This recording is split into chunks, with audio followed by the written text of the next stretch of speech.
Hello students, YouTube के channel management with DP Singh में आप सभी का स्वागत है।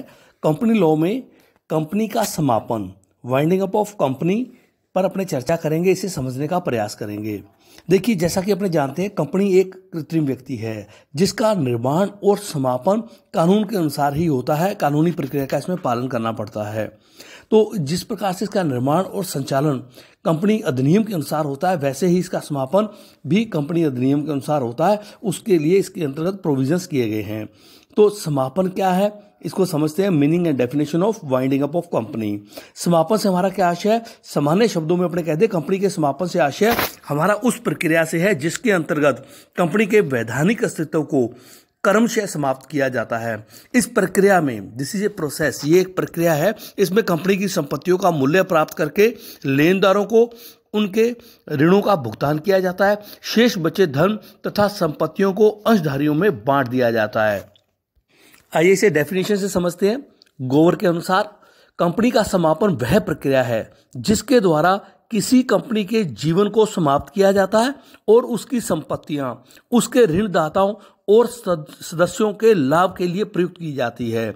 इसमें एक प्रशासक, जिसे अपने लिक्विडेटर कहते हैं या समापक कहते हैं, नियुक्त किया जाता है, जो कंपनी को अपने नियंत्रण में लेता है और उसकी संपत्तियों को एकत्रित करता है, ऋणों का भुगतान करता है और अंत में यदि कोई सरप्लस या अधिक्य बचता है तो इसके सदस्यों को उनके अधिकारों के अनुसार वितरित करता है। यहाँ स्टूडेंट इस प्रकार से कह दे कि जो कंपनी का वाइंडिंग अप है, ये एक प्रोसेस है और इसकी जो समाप्ति है या अपने कहते हैं इसका जो समापन है कंपनी का, ये कंपनी लिक्विडेटर द्वारा किया जाता है, जो इसकी संपत्तियों का मूल्य वसूल करके लेनदारों को भुगतान करता है और अधिक्य का जो होता है वो उसके अंशधारियों को उसके अनुपात में भुगतान कर देता है। यहाँ ये भी समझना आवश्यक है कि कंपनी के समापन का तात्पर्य उसके दिवालियापन से नहीं है। किसी कंपनी की अच्छी स्थिति में भी उसका समापन हो सकता है। और यहाँ ये भी समझ लें कि कंपनी का समापन प्रारंभ होने के पश्चात और विघटन होने से पूर्व कंपनी का वैधानिक अस्तित्व बना रहता है।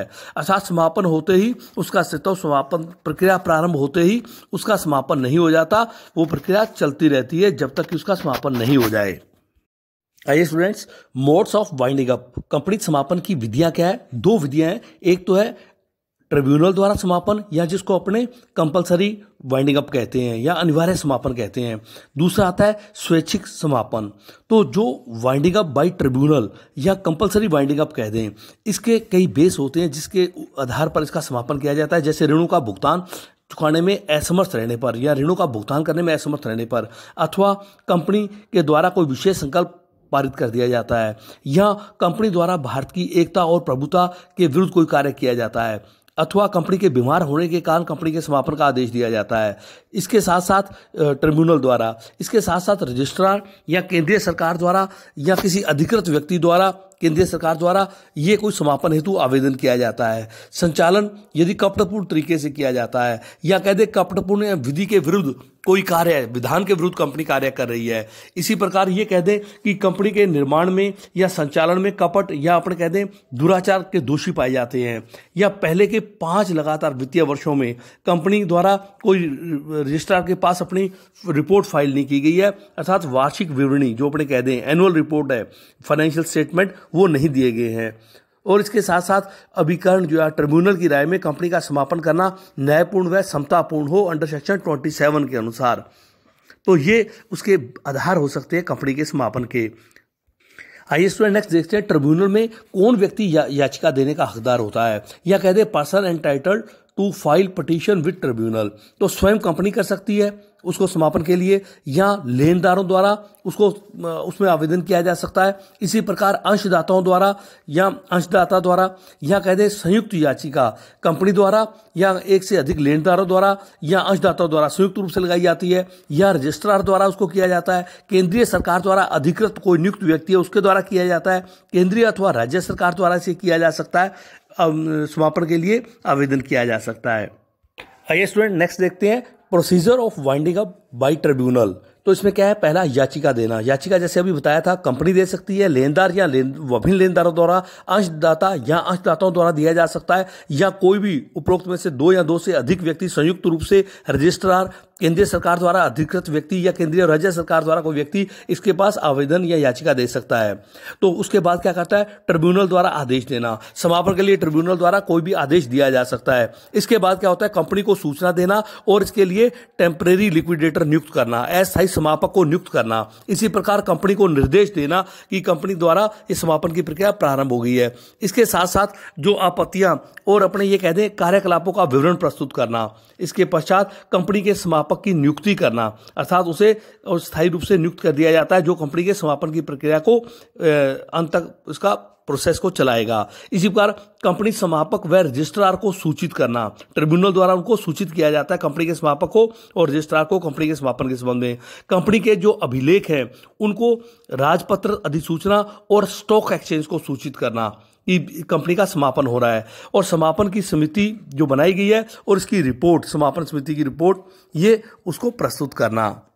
आइए स्टूडेंट इसके साथ देखते हैं कि ट्रिब्यूनल द्वारा जब कंपनी का समापन किया जाता है, आदेश दिए जाते हैं, तो उसके क्या प्रभाव होते हैं। तो इसमें कंपनी का जो समापक होता है, लिक्विडेटर होता है, रजिस्ट्रार को सूचना दी जाती है, जैसा भी मैंने बताया। रजिस्ट्रार द्वारा कुछ कार्य किए जाते हैं, जैसे समापन के आदेश को कंपनी से संबंधित अभिलेखों में उल्लेख करना कि इसका समापन प्रारंभ हो चुका है। ऐसे आदेश के संबंध में राजपत्र में अधिसूचना जारी की जाती है तथा सूचीबद्ध कंपनी की दिशा में स्टॉक एक्सचेंज को कंपनी के समापन के आदेश की सूचना दी जाती है। इसके साथ साथ जो कंपनी के समापन के साथ जो कोई वाद या प्रस्तुत किया जाता है न्यायालयों में, तो उस पर रोक लगा दी जाती है। और इसके साथ साथ कंपनी द्वारा या कंपनी के विरोध में कोई कार्रवाई अगर चल रही है तो वह ट्रिब्यूनल की अनुमति के बिना उसको जारी नहीं रखा जा सकता, अर्थात उसकी अनुमति लेनी होगी। इसके साथ साथ संचालकों द्वारा लेखा पुस्तकों को जो उसका लिक्विडेटर होता है उसको सौंप दिया जाता है, और कंपनी की संपदा जो है यहाँ पर कहते हैं संपत्ति है, उस पर भी समापक जो है वो उसका अभिरक्षा में स्पुर्द कर दी जाती है। अधिकारियों और कर्मचारियों को सेवा मुक्ति का नोटिस दिया जाता है, और संचालक मंडल की जो शक्तियां होती हैं उनका रोक लग जाती है, उनका अंत हो जाता है। इसी प्रकार समापक द्वारा अपनी मासिक रिपोर्ट प्रस्तुत की जाती है। जो आदेश सभी लेनदारों और ऋणदारों के संबंध में होते हैं वो समापक द्वारा या लिक्विडेटर द्वारा दिए जाते हैं। कंपनी के समापन होने पर लेनदारों पर इसका जो भी प्रभाव है, जो भी निर्णय लिक्विडेटर द्वारा दिया जाता है, ऋणदाताओं को भुगतान करने के पश्चात उसकी सूचना दी जाती है। इसके साथ साथ कोई लेनदार या अंशदाता कंपनी के समापन की स्थिति में उसके पुस्तकों का या अन्य प्रकार के जो डॉक्यूमेंट्स है उसका निरीक्षण करना चाहता है तो निर्धारित प्रक्रिया अनुसार वो इसको कर सकता है। आइए स्टूडेंट इसके साथ साथ अपने वाइंडिंग अप और डिसोल्यूशन ऑफ कंपनी में क्या अंतर है इसको समझते हैं। कंपनी के समापन और विघटन में क्या अंतर है। समापन अपने एक प्रक्रिया है जिसके अधीन कंपनी की संपत्तियों से धन वसूल किया जाता है, ऋणों का भुगतान किया जाता है और कोई अधिशेष रहता है तो उसे कंपनी के अंशधारियों में बांटा जाता है। जबकि अपने कहते हैं डिसोल्यूशन ऑफ कंपनी, विघटन वह अवस्था है जब कंपनी के समापन के सभी चरण पूरे हो जाते हैं और कंपनी के कार्यकलापों को बंद कर दिया जाता है। इसके साथ साथ कंपनी का जो समापन है, ये कंपनी जब तक कंपनी के समापन की चलती रहती है तब तक कंपनी का वैधानिक अस्तित्व बना रहता है, लेकिन विघटन होते ही कंपनी का वैधानिक अस्तित्व जो है वो समाप्त हो जाता है। समापन की कार्रवाई के दौरान कंपनी का व्यवसाय संचालित किया जा सकता है यदि ऐसा करना समापन के हित में हो। विघटन के बाद कंपनी का अस्तित्व का अंत हो जाता है, उसका व्यवसाय संचालित नहीं किया जा सकता।